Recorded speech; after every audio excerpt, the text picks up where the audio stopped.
Pour réaliser les croustillants de chèvre aux figues et aux noix, j'ai choisi de prendre des feuilles de briques. Des feuilles de briques que je vais couper en quatre, donc en 4 parties bien égales, comme ceci. Je mets ensuite 2 triangles tête bêche pour reformer comme un carré, vous voyez. Toujours avec un pinceau, un petit peu de beurre, de façon à ce que l'ensemble se colle bien. Sinon, lors de la cuisson, tout s'ouvrirait et le chèvre coulerait à travers. Pour commencer, un cerneau de noix coupé en petits morceaux. La valeur d'une belle cuillère de chèvre frais. Alors un chèvre frais, donc c'est un chèvre qui est entre 3 et 8 jours maximum. Vous voyez, comme il est bien blanc, là, tout en étant ferme. Un bon tour de moulin à poivre, comme ceci. Le poivre avec la figue, c'est ce qui va donner qui va renforcer un petit peu ce parfum. Sinon, on serait trop sur la douceur. Une figue, la valeur d'une figue, donc là j'ai pris des figues moelleuses, qu'on appelle aussi des figues semi-sèches, de façon à ce qu'elles soient moelleuses et pas trop sèches, pas trop collantes en bouche.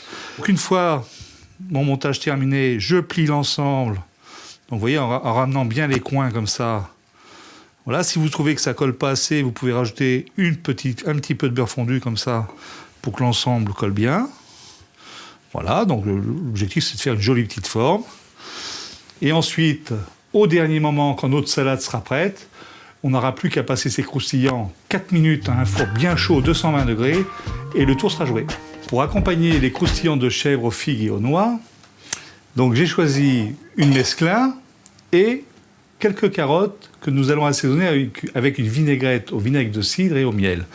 Je les découpe, donc vous voyez, en gros bâtonnets un peu irréguliers, tout simplement, de façon à avoir quelque chose qui garde encore un peu de craquant. Donc là, ce que j'ai fait, c'est que je les ai épluchés et je les ai cuits, mais je les ai cuits légèrement fermes.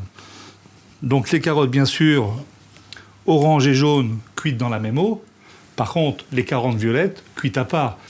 Et les mélanger au dernier moment pour réaliser la salade.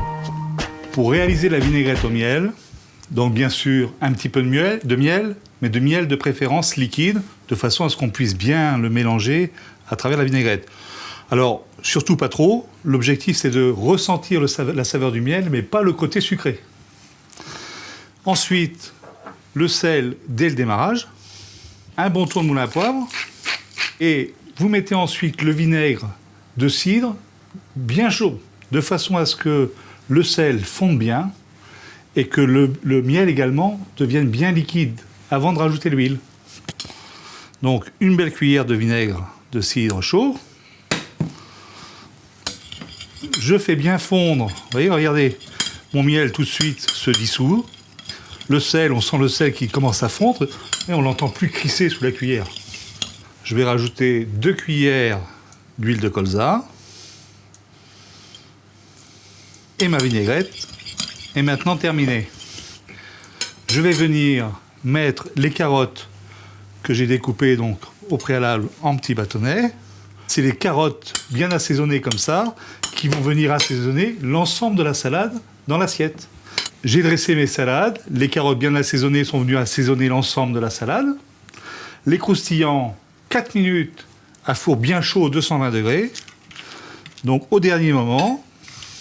Et pour terminer l'ensemble, quelques rondelles de radis rose coupées juste au moment pour donner à la fois de la couleur et du craquant.